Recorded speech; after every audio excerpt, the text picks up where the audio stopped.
Olá, buscador da super saúde. Olá, participante do Congresso da Super Saúde. Nesse ano, com o tema de cura de doença, você já está sabendo de que a doença ela não tem cura, ela tem uma remissão completa. E de todas as doenças, talvez as mais comuns são as doenças que causam dores ortopédicas. Eu tenho falado para vocês alguma coisa sobre dores ortopédicas, mas hoje eu trouxe para vocês um ortopedista integrativo. O que é a ortopedia integrativa? É que cuida dos problemas músculos esqueléticos, mas com uma visão da saúde, como uma visão da remissão do problema, em resolver o problema sem medicamentos. Eu quero apresentar para vocês o meu amigo, Dr. Otávio Melo. É um ortopedista integrativo. Um ortopedista que olha para as doenças ortopédicas com o olhar da busca da solução definitiva. Obrigado, Otávio, pela tua gentileza em participar do congresso e em falar desse tema que é tão comum. Milhares e milhares de pessoas sofrem dores ortopédicas, a maioria dores nas articulações, artrites, artroses, bursites, sinovites e tem um monte de ites aqui. Por que acontece dores ortopédicas nas articulações, Otávio? Então, essas dores ortopédicas, elas têm como causa principal as inflamações, os desgastes, as degenerações dos tecidos, que, em geral, elas são causadas aí pelo processos inflamatórios, problemas nutricionais, alterações hormonais e, principalmente, pelo desequilíbrio, né? Eu sempre gosto daquele conceito de saúde, que saúde é o equilíbrio. Então, quando ocorre um desequilíbrio no sistema locomotor, seja através de um desequilíbrio mecânico, de um desequilíbrio metabólico, de um desequilíbrio biológico, né? Então, são várias as causas e, principalmente, quando a gente fala de saúde integrativa, o objetivo é buscar a causa, né? É abordarmos a causa do problema, para que, através da identificação da causa, nós possamos oferecer, então, o tratamento da causa, e não o tratamento dos sintomas. Então, que é o que geralmente nós se faz. aprendemos na faculdade, na residência, nos congressos que a gente participa, que dores ortopédicas elas não têm cura, elas podem melhorar com os analgésicos e depois voltam de novo. Isso, qual é a base disso aí e quais são as causas que levam às dores ortopédicas? Então, quando nós vamos classificar a dor, né, existe a dor que são dores que são somáticas, né, que são causadas pelas estruturas, tendões, ligamentos, ossos, cartilagem, músculos, mas temos também as dores chamadas de neuropáticas, aquelas dores relacionadas ao sistema nervoso. A dor sempre é multifatorial, né? Sempre existem causas associadas. Então, muitas vezes é uma dor que começa através de um desgaste, por exemplo, e esse desgaste ele pode vir ao longo dos anos, na verdade, a maioria das vezes, ele vai acontecendo, né, ao longo de décadas, até chegar num ponto no qual a modificação do tecido, a estrutura do tecido, né? Então o tendão fica mais grosso, a articulação perde a sua cartilagem, o músculo sofre uma metaplasia, né? Começa a ter uma lipossubstituição, os tendões e ligamentos atrofiam e encurtam, levando ao aumento da pressão dentro daquela articulação determinada. Enfim, as causas, né? Quando a gente fala sobre causa, é importante a gente conhecer o histórico do paciente, saber quando que essa dor começou, há quanto tempo ela está evoluindo, e ver a saúde do paciente como um todo. Né? Muitos dos artigos novos que têm sido feitos, né, de pesquisa básica, mostram aí, por exemplo, a resistência insulínica, né, Ronald, como uma das principais causas. Né? É muito comum nós identificarmos pacientes com diabetes, por exemplo, com o nome que se diz aí como pré-diabetes, que na verdade nada mais é do que uma diabetes na fase inicial. Eu sempre gosto de falar com os pacientes que, assim como o princípio de gravidez, princípio de infarto, princípio de derrame, né, essa classificação de pré-diabetes é muito perigosa, porque o pré-diabetes nada mais é do que um diabetes em evolução. Né? E a resistência à insulina, cada vez mais, ela vem se demonstrado como um dos principais fatores de risco para o desenvolvimento de dores crônicas nas articulações, tanto tendinites, artroses, né, e outras causas possíveis, neuropatias e outras causas possíveis. Então, as pessoas podem entender de que é inevitável, com o avançar da idade, ter dores ortopédicas, ou elas podem chegar em altas idades muito avançadas sem ter dor ortopédica? Esse é um conceito muito interessante. Eu ouvi durante muito tempo, né, na residência de ortopedia, né, na nossa formação como médico, que a artrose é normal, a artrose é comum do envelhecimento. Isso não é uma verdade, né? Sentir dor não é normal, né?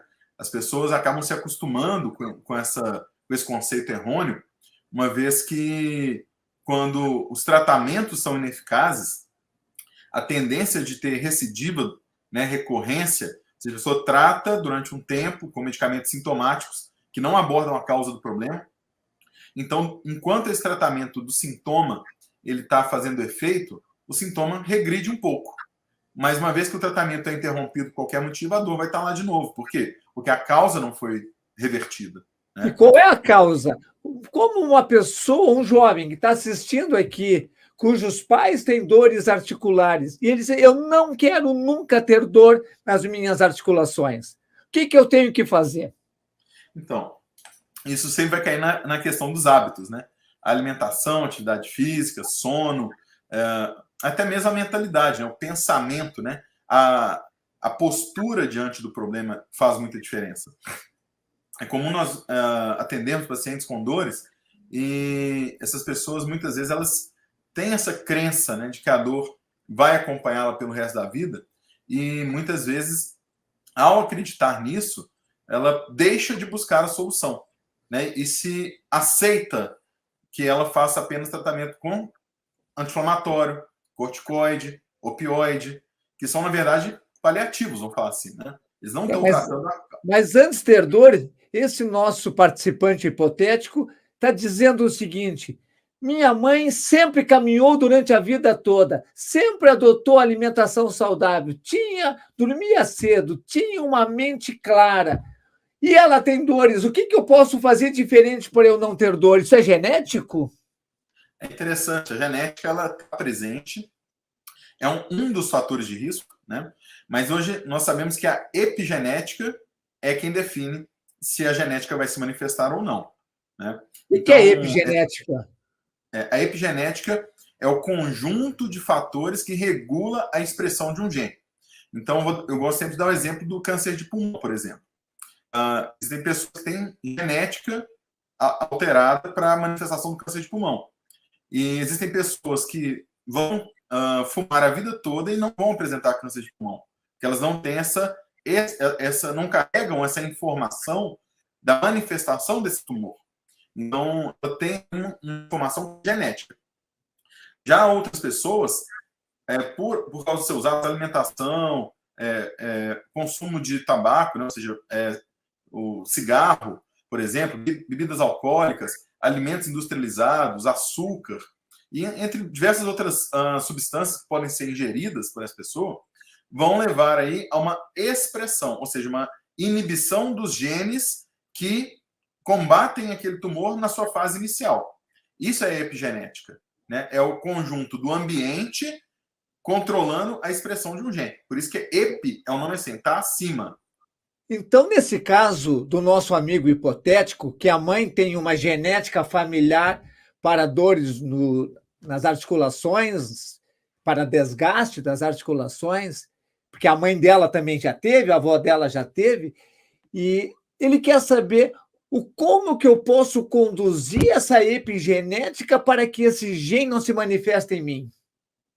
O primeiro ponto é justamente esse reconhecimento, né? Ou seja, esse autoconhecimento, né? Saber, olha, a minha história familiar é de dores articulares, ou seja, na minha família, as minhas tias, os meus irmãos, os meus pais, os meus avós apresentaram esse problema. É muito interessante quando nós vamos observar essa história familiar, porque essa pessoa, esse parente, ele não tinha só a dor articular, ele tinha outra coisa associada que muitas vezes talvez não foi nem identificado. Né? Eu gosto de citar o exemplo, por exemplo, do próprio diabetes. É interessante, né? Porque existem pessoas que falam assim, com relação, por exemplo, ao excesso de peso. O excesso de peso é um dos fatores de risco, né? A sobrecarga mecânica acelera esse processo de desgaste que vai levar à dor. Mas não é o único, né? Nós sabemos, por exemplo, que a composição corporal, o percentual de músculo e o percentual de gordura também está associado a essas dores. Quanto menos músculo a pessoa tem, maior é a tendência que ela venha a apresentar dor. Né? Essa dor vai estar associada com o desenvolvimento de várias outras doenças. Né? Então, nós podemos citar a hipertensão arterial, o Alzheimer, o Parkinson. Na verdade, tudo indica que isso seja uma doença só, né? Que é uma síndrome. Né? O nome que se dá de síndrome na medicina é o conjunto de manifestações em diversos órgãos e sintomas. Ou seja, a artrose do joelho, ela não é uma artrose do joelho, ela é uma artrose sistêmica, por exemplo. A tendinite do cotovelo, ela não é uma tendinite do cotovelo, ela é uma tendinite provavelmente sistêmica. Ela só se manifestou primeiro naquela articulação.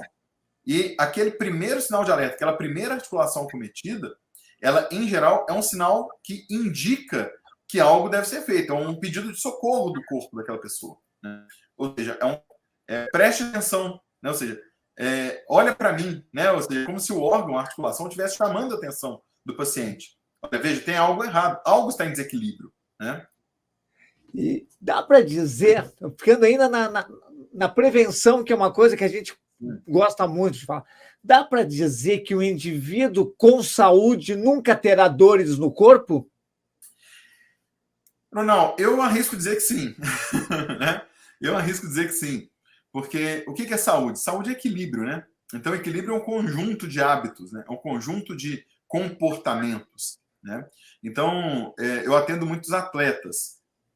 E por várias vezes, quando vamos fazer um check-up, por exemplo, em uma radiografia, nós vemos que o atleta ele tem um desgaste da cartilagem. Ele tem uma alteração, por exemplo, no seu menisco. Ele tem uma alteração no seu tendão. Isso não necessariamente significa que ele tenha dor naquela região. É muito comum, por exemplo, na coluna, nós vemos lá hérnias de disco, por exemplo, né? As protrusões discais. E aí a pessoa pode ter uma hérnia de disco e não sentir dor alguma. Quando isso acontece? Quando aquela articulação, aquela região do corpo, ela está equilibrada do ponto de vista muscular, tendíneo, ligamentar. Ela está fazendo atividade física, ela está com alongamento bom, ela está com a força boa. Né? Então, assim. Então, tu já colocou uma meta aqui para os nossos participantes. Quanto melhor for a musculatura que está envolvido, tendões, ligamentos e tal, quanto melhor for, mais protegido ele estará das dores ortopédicas? Sem sombra de dúvida. Né? Esse é o ponto que eu falo que é o elo perdido, né? Que é o ponto em comum. Por que uma pessoa tem uma artrose em último grau e não sente dor? Porque a musculatura dela está adequada. Né? Então, vou citar aqui um exemplo. Né? Eu acho que citar exemplos é sempre bom, porque no caso que nós atendemos aqui no consultório, uma paciente que eu atendi recente, ela chegou com um quadro já de desgaste avançado, tinha dor, não conseguia fazer exercício físico nenhum, e ela consumia ali 5, 6 pãezinhos por dia, por exemplo, né? E tomava muito leite, né? Comia alimentos com açúcar. E dentro dessa avaliação, nós, né, identificamos esses hábitos na anamnese dela, e a primeira orientação foi: vamos ajustar esse hábito alimentar. Paralelamente a isso, vamos iniciar um programa de atividade física regular. Paralelamente a isso, vamos fazer uma suplementação adequada para nutrir melhor essa cartilagem, nutrir melhor esses músculos. Uma reposição hormonal, quando indicada, né, quando o paciente apresenta uma menopausa, uma andropausa, por exemplo, e ele tem uma baixa hormonal, por exemplo, essa reposição do hormônio que está em falta, né, sempre lembrando que reposição hormonal deve ser feita sempre com orientação médica, de maneira personalizada, né, não tem como entrar na internet e pesquisar qual que é a dose do hormônio que eu vou utilizar, não tem como fazer isso, isso tem que ser feito baseado nos exames de sangue, na clínica daquele paciente. Então, esse conjunto todo, né, hormônio, suplementação, atividade física, alimentação, eu falo que é a base, né, eu falo que é o alicerce no qual nós vamos construir essa saúde. Nós estávamos conversando antes de gravar essa entrevista de que você tem inúmeros casos de pacientes com dores importantíssimas ortopédicas e que conquistaram um alívio total e hoje não usam mais medicamentos e, se continuarem assim, não irão usar nunca mais. Fala um pouquinho como é que você consegue isso, Otávio, e como é que os participantes que estão com dor, que não conseguem entrar no teu consultório, como é que eles conseguem também esse resultado na vida deles? Então, eu falo que é um planejamento, né? Então, eu falo que nós vamos traçar um plano de tratamento para essa pessoa, no qual nós vamos restaurar a saúde que ela perdeu ao longo dos anos.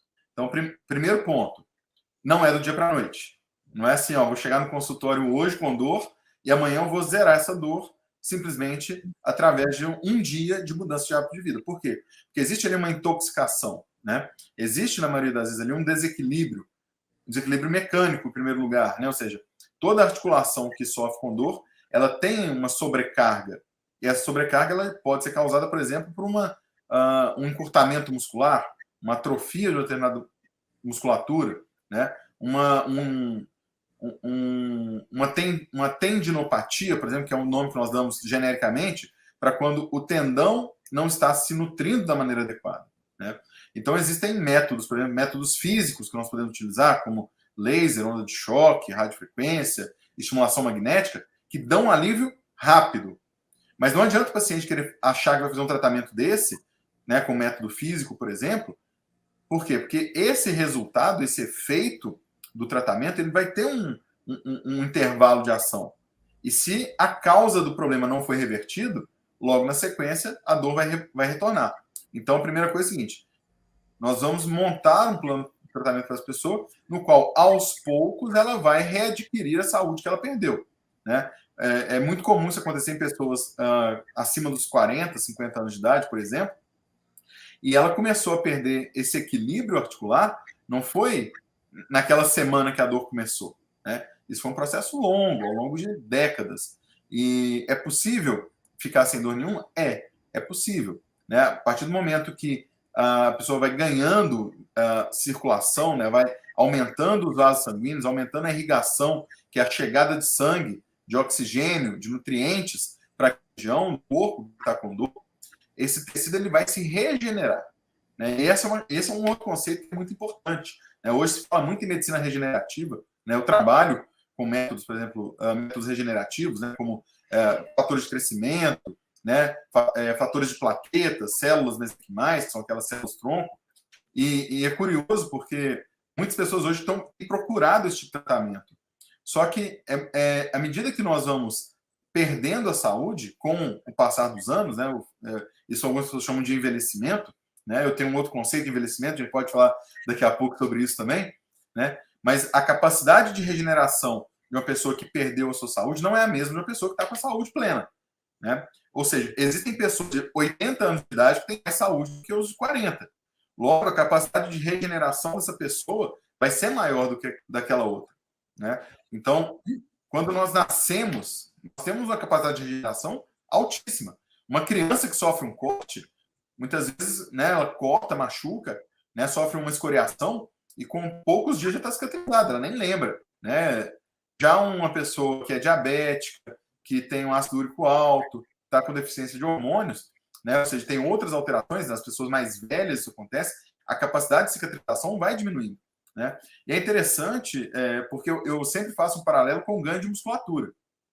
Quando tem um exame que nós fazemos aqui na clínica, que é a bioimpedância, que ela mede a composição corporal, percentual de gordura, percentual de músculo desse paciente, e nós vemos que quando o paciente ele ganha músculo ao longo das consultas, ele também ganha capacidade regenerativa. Não é só o músculo é um indicador de que ele está regenerando.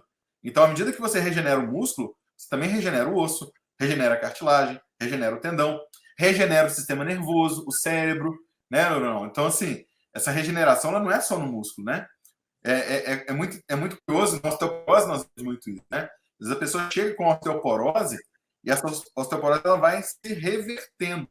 Existem pacientes que são ex-osteoporóticos, assim como existem os ex-diabéticos, assim como existem os ex-sarcopênicos, né? Sarcopenia é o nome que os médicos dão para perda de músculo. Então, né, a pessoa que para de fazer exercício, que para de se exercitar, que para de fazer atividade resistida, ela vai perder músculo com o passar dos anos. E essa perda de músculo ela corresponde à perda de osso, perda de sistema nervoso, perda de cartilagem, perda de tendão, né? A pele vai envelhecendo, né? Então eu falo que esse conceito de envelhecimento é o conceito de da perda da capacidade de regenerar os tecidos. Por isso que eu amo falar de medicina regenerativa, né? Porque a regeneração, ela é, para mim, o maior termômetro de que a saúde está em dia. Você está falando várias coisas importantes e que às vezes, que para mim fica mais fácil de entender, mas para quem está assistindo, às vezes, que não está acostumado a ouvir essa linguagem regenerativa, pode ficar em dúvida. Então, eu pensei várias coisas que tu falou e vou devolver para ti para dar dicas práticas. Tu falou, em primeiro lugar, de que uma articulação que aumenta a circulação de sangue, que chega mais sangue, ela regenera melhor. Como que a pessoa pode aumentar a circulação de sangue das articulações? Toda articulação, ela é composta, então, por osso e cartilagem. A cartilagem não possui vaso sanguíneo no seu interior, na fase adulta. Né?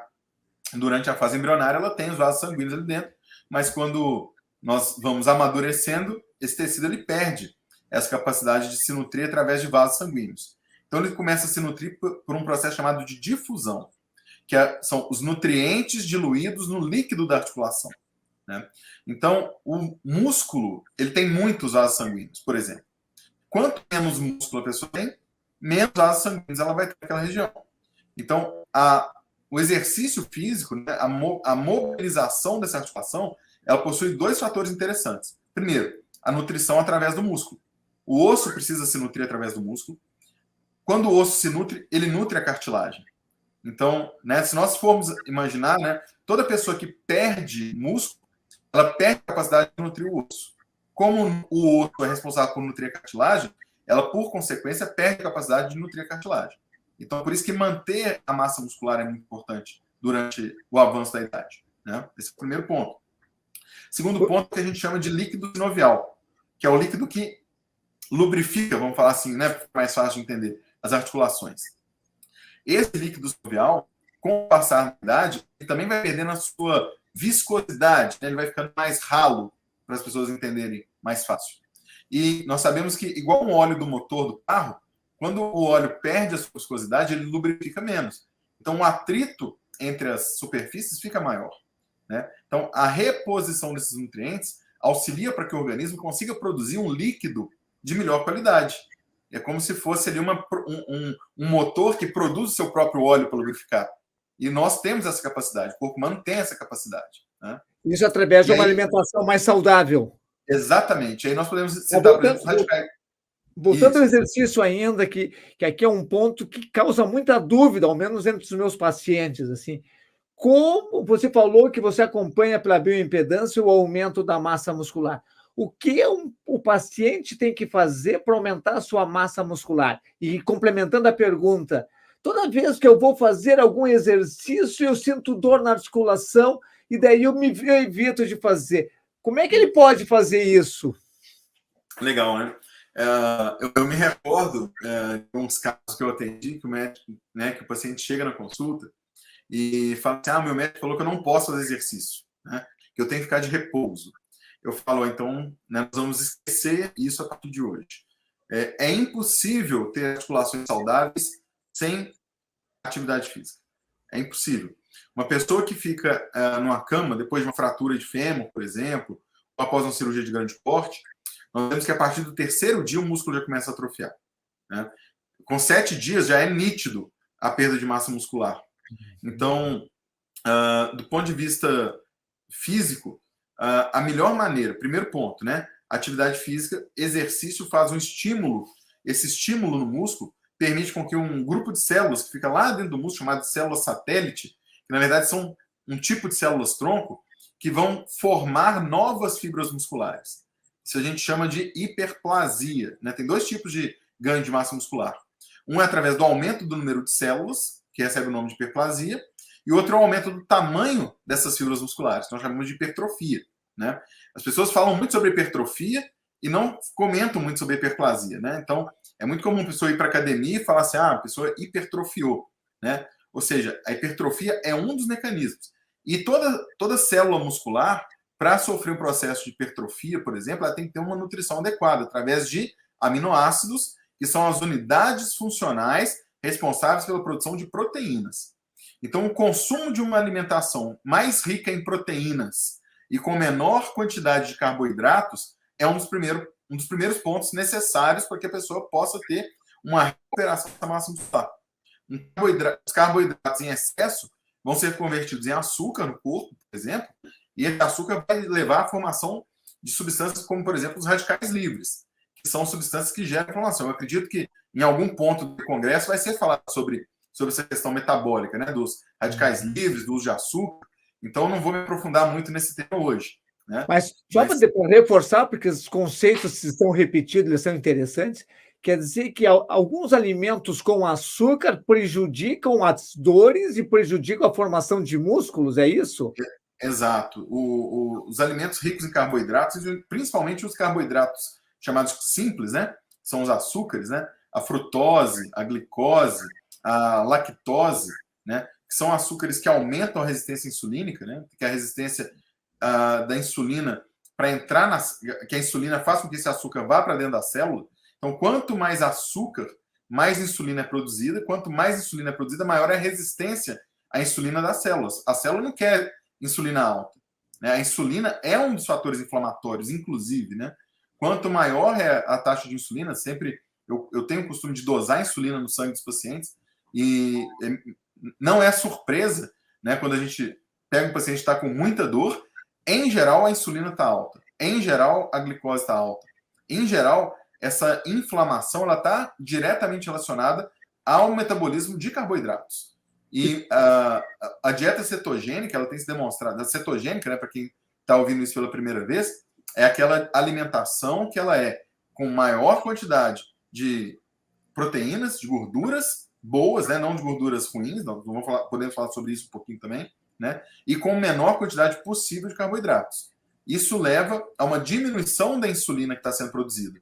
Por consequência, né, vamos falar que a resistência à insulina diminui, e, em consequência disso, a inflamação também é reduzida. Quando a inflamação reduz, a dor reduz também. Perfeito, essa combinação de inflamação, dor e insulina, para mim, é uma coisa muito nobre, isso, muito importante. Sim. Mas daí agora é importante que as pessoas que estão assistindo entendam isso, porque é comum nossos pacientes fazerem um exame de insulina e chegar lá insulina 15, o médico olhou e disse assim, está normal.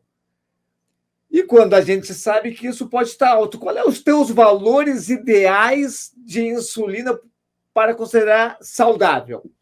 Então, eu sempre falo que a insulina, quanto menor ela estiver, melhor é para o paciente. Tá? Então, se eu colocar um objetivo, assim, um perfeito para mim, seria abaixo de 5. Né? O melhor dos mundos. Eu nunca vi um paciente com dor com insulina menor que 5 no consultório. Em quase 20 anos de formado, paciente com insulina menor que 5, ele está no melhor dos mundos, porque a própria... Eu sabe que eu vou um pouquinho mais longe, eu tenho acompanhado vários pacientes que estão na busca da super saúde, e eles, invariavelmente, têm uma insulina menor que 3. Você tem observado isso também nos seus pacientes? Para pacientes que têm um percentual de gordura baixo, eu vejo quase todos com insulina nesse nível, né? Ou seja, e está diretamente relacionado ao percentual de gordura corporal, né? Então, e esse aí tem 0 de dor no corpo. Não tem dor, ele não sente dor. É muito interessante. Um dos estudos de ciência básica, né, que eu uso como substrato para esse conhecimento, é um estudo que foi feita a identificação de receptores de insulina na membrana das células da cartilagem. Então, o condrócito, que é a célula da cartilagem, ele tem receptor para insulina.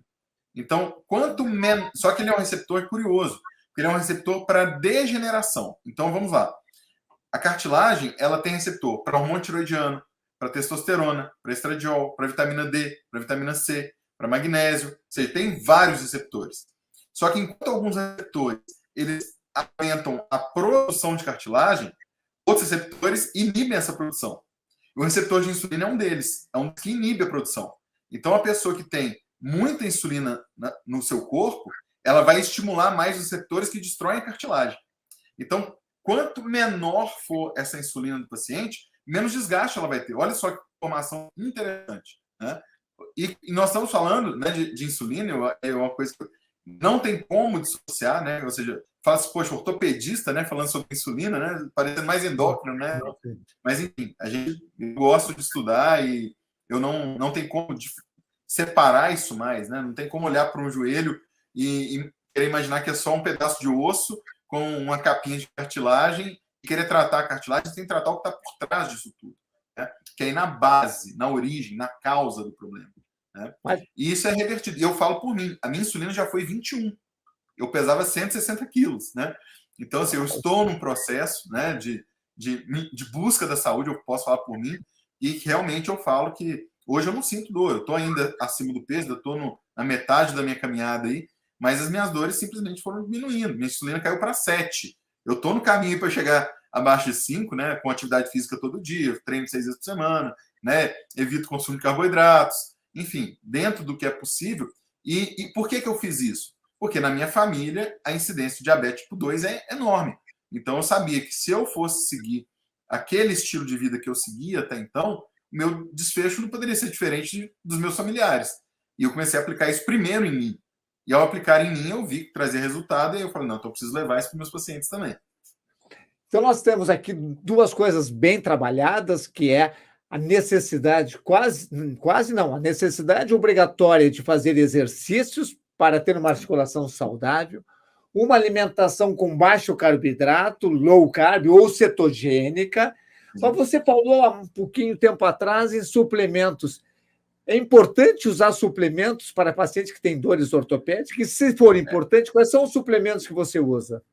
Eu digo que é essencial, né, para o paciente, porque o suplemento ele vai agir na causa do problema, né? Então, primeiro ponto, antioxidantes, né? Nós sabemos que os radicais livres eles aceleram a morte celular.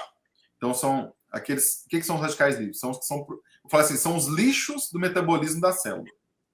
Então, a célula ela queima o açúcar. Entre as toxinas que são produzidas por esse metabolismo, por essa queima do açúcar, alguns deles vão ser as chamadas espécies reativas de oxigênio, que são os radicais livres, que eles vão se ligar nas células, acelerando o processo de morte, ou seja, a degeneração.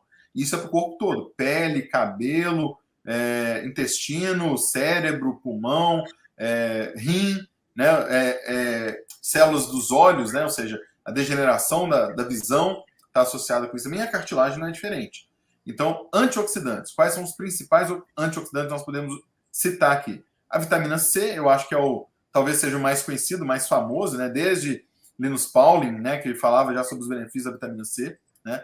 Mas nós podemos pensar em outros antioxidantes. O ômega 3, por exemplo, tem uma ação antioxidante muito boa, né? Eu tenho utilizado para alguns pacientes o resveratrol, o picnogenol, que é um extrato de carvalho, né? Então a gente sabe que é uma coisa que é natural, que não é sintética, que o nosso corpo assimila com muita propriedade, sem trazer efeitos colaterais, né? E eu acho que a grande vantagem dessa suplementação é a ausência de efeitos colaterais. Quando a pessoa usa um anti-inflamatório, por exemplo, ela pode até aliviar a dor, mas ela vai bloquear o final da cadeia inflamatória, lá na prostaglandina, né? Então, só que nós vamos ter diversos, né, o ciclooxigenase, né, os anti-inflamatórios mais comuns, mais modernos, nem são tão modernos assim mais, né, não? Já estão antigos, né? Esses inibidores de COX-2. Só que os efeitos colaterais deles sobre o sistema gastrointestinal, né, de estômago, de pâncreas, de fígado, problemas cardiovasculares, circulatórios, são vários efeitos colaterais. Já com os suplementos, isso não acontece. Os suplementos, né, os antioxidantes naturais, eles vão trazer benefícios por inibir a oxidação. Ou seja, ele é antioxidante, então ele inibe a oxidação. E a oxidação é o início do processo inflamatório. Então ele age não deixando inflamar, não é tirando a inflamação que já aconteceu, é impedindo que a inflamação ocorra. Então é uma via muito mais natural para o organismo não permitir que aquilo inflame. Dicas de passagem, o anti-inflamatório e suplementos anti-inflamatórios e antioxidantes, eles servem para todo o organismo. Qualquer doença se beneficia com o uso deles. Que mais suplementos que você usa? Tem um outro que eu gosto muito também, que ele inibe uma substância específica, né, que é o fator nuclear, que é o NF-κB, que ele é uma via comum de todo o processo inflamatório do corpo, né? Então, a substância que eu falo que é natural, né, que as pessoas já usam há muito tempo, que é a cúrcuma, né? Então, a cúrcuma ela tem esse efeito direto sobre o NF-κB. E o NF-κB está relacionado a doenças cardiovasculares, hipertensão arterial, Alzheimer, Parkinson e até mesmo alguns tipos de câncer, né? Então, é interessante porque existem trabalhos científicos que mostram, inclusive, regressão no tamanho de tumores e até mesmo o desaparecimento de alguns tumores em doses altas de cúrcuma. Não podemos falar que isso vai resolver para todo e qualquer tipo de tumor, né? Eu acho que eu sempre faço a ressalva, mas para alguns tipos específicos, o resultado da cúrcuma é impressionante. Não basta usar cúrcuma como tempero, tem que usar como suplemento em cápsulas. Exato, a dose é diferente, né? Eu falo, paciente às vezes pergunta, se eu colocar na comida, funciona? Olha, eu teria que comer quilos de cúrcuma por dia, e aí o estômago não iria aguentar, né? Porque o gosto da cúrcuma, né, e o pH da cúrcuma não vai gerar um desconforto na digestão. Então, nesse caso, nós precisamos usar ela em cápsula, preferencialmente associada com a pimenta negra, ou sobre a forma lipossomada, ou sobre a forma de nanopartícula. E aí tem várias formas de aumentar essa absorção da cúrcuma também. É importante essa citação da pimenta, porque tem alguns trabalhos que mostram que, associando a piperina da pimenta junto com a cúrcuma, aumenta a absorção em mais de 10 a 20 vezes. Exato, exato. Né? E que dose padrão tu usa? Eu sei que varia de paciente para paciente, mas uma dose padrão que você usa de cúrcuma? Cúrcuma, geralmente, eu começo com 500 miligramas, geralmente, na maioria das pessoas é suficiente, né? E eu geralmente eu associo, né, Ronaldo, que eu acho que é uma coisa interessante, é o seguinte, para que existe um efeito chamado sinergia, né?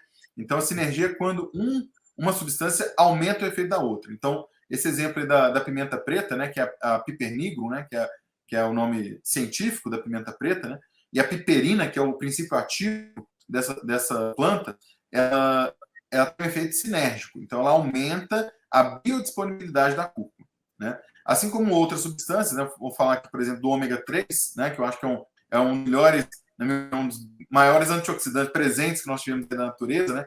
Que são, porque ele age na membrana da célula, né? Então, nós temos... O ômega 3 é uma gordura, né? Então, as pessoas... A gordura mais comum e utilizada é do salmão, né? De águas profundas, que é o de melhor qualidade, né? Então, só que existe o ômega 3 de origem vegetal, por exemplo, né? A linhaça, por exemplo, ela tem esse ômega 3, né? E nós podemos, né, utilizar esse efeito, eles vão agir em pontos diferentes dessa cascata, dessa via de sinalização da inflamação. Mais algum suplemento que você usa, vamos chamar de rotina? Ah, sim, né? Olha, é interessante, né? Existem alguns tipos de colágeno, né? Eu acho que é um assunto também de bastante interesse das pessoas, né?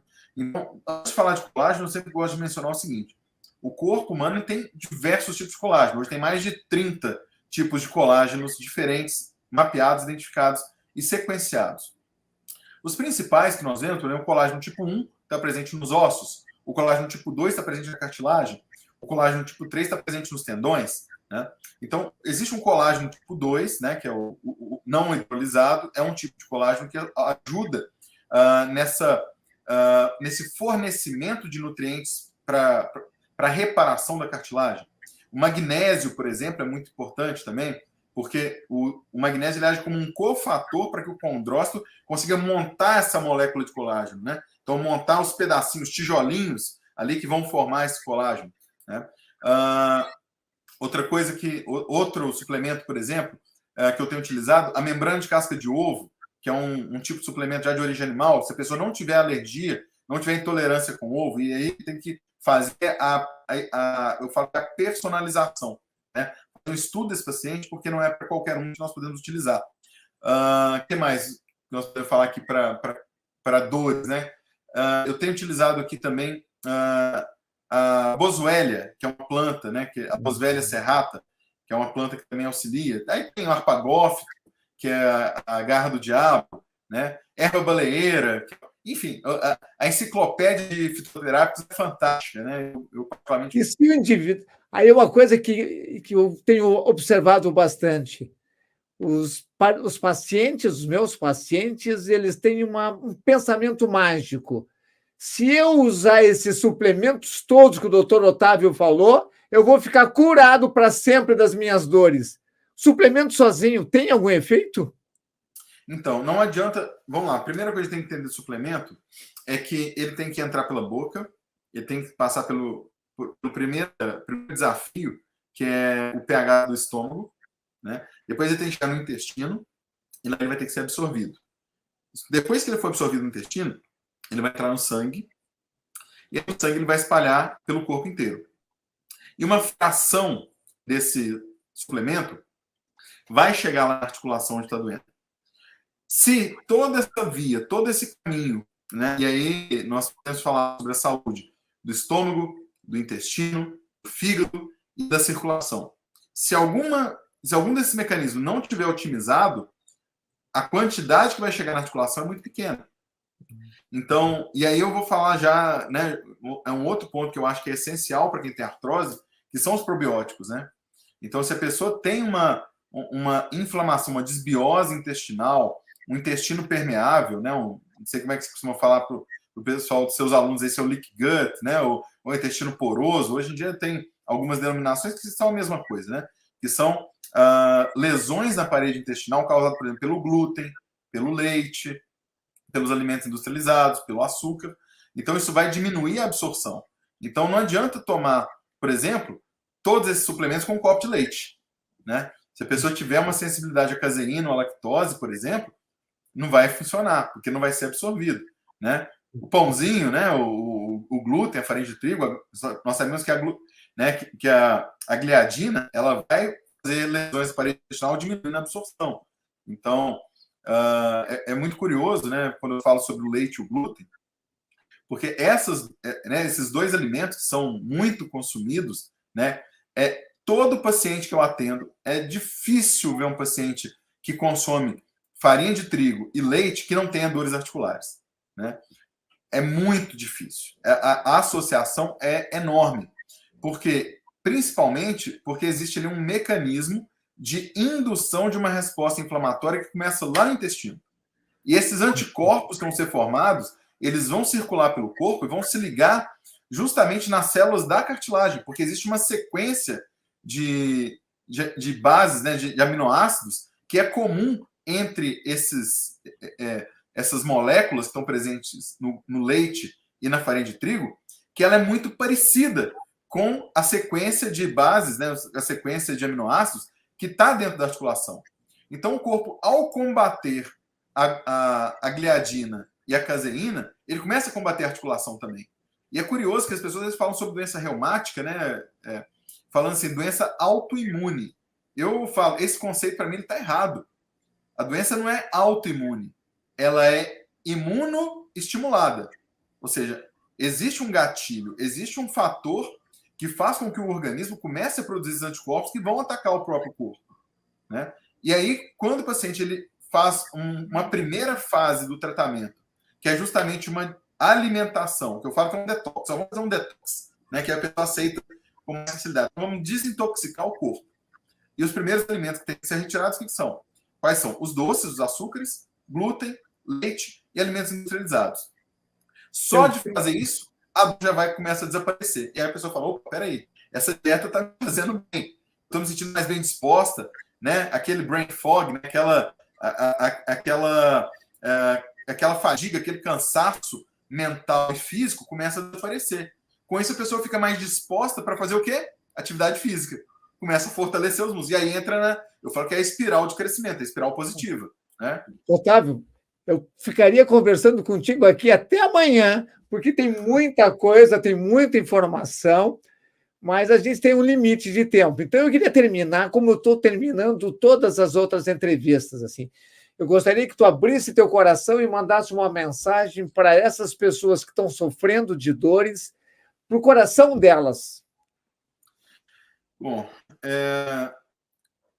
a saúde ela é o maior patrimônio que a pessoa pode ter. As pessoas se preocupam muito com casa, com carro, com investimento, com ações, com saldo bancário, com a herança. O que eu vou deixar de para os meus descendentes, né, para os meus filhos, para os meus netos? Só que a pessoa que não cuida da saúde, ela não vai conseguir deixar um exemplo, que é o maior patrimônio, a maior herança que nós podemos deixar para as nossas futuras gerações, são os nossos exemplos. E saúde, o conceito meu de saúde é um conceito de equilíbrio. Ninguém pode estar equilibrado sentindo dor. A dor sequestra a pessoa. Uma pessoa que sofre de dor crônica, ela vai sentir-se um escravo daquela dor. Ela vai viver em função da dor, porque todos os pensamentos dela vão ser em função da dor. E o trinômio, né, que eu falo que é a tríade, né, que nós temos, né, vários exemplos de trindades, né, nessa nossa vida. Nós temos uma trindade que é o corpo, mente e espírito. E a saúde, ela só pode ser encontrada quando essas três esferas, elas estão equilibradas. Então, o equilíbrio do corpo, ele vem através do equilíbrio do físico, né? Ou seja, da nossa composição material. Só que esse equilíbrio da nossa matéria, do nosso corpo físico, ele depende do equilíbrio dos nossos pensamentos, das nossas atitudes, dos nossos comportamentos. Então, ações, pensamentos e emoções. Né? Então, as emoções estão relacionadas com o quê? Com a influência que eu sofro do meu ambiente, a influência que eu exerço no meu ambiente. Se a pessoa que tem uma emoção negativa, um pensamento de derrota, um pensamento de catastrofização da dor, né? Ou seja, uma falta de esperança de que essa dor possa ser curada, ela dificilmente ela vai ter uma postura de ter ações positivas frente a essa dor. Então, eu sempre gosto de equilibrar isso com os pacientes para que ele tenha sempre o quê? Um corpo, a mente e a alma em busca da cura. Aí sim eu acredito que a cura ocorre. Né? Ou seja, tem que colocar todo esse indivíduo que é indissociável nessas três esferas, ações, pensamentos e emoções a serviço da cura. E aí a pessoa sofre o processo de libertação. Ela deixa de ser uma escrava daquela dor e ela passa a viver a sua essência divina, a sua, né, a sua vida com plenitude, com vigor, com felicidade. E nós estamos aqui nessa terra para isso, na minha visão. Né? Ninguém nasceu para sofrer, ninguém nasceu. E só uma última coisa: toda dor ela esconde em si um aprendizado. Né? Eu fiz, além da residência de ortopedia, eu fiz a residência de dor. E toda dor, a pessoa que tem uma dor, ela tem um aprendizado. E muitas vezes esse aprendizado é a mudança de vida que a pessoa precisa passar por ela. Né? A mudança de hábito alimentar ela é um aprendizado. É uma incorporação de um novo estilo de vida. Então, e é possível para todo mundo. E tem que ser motivado por si.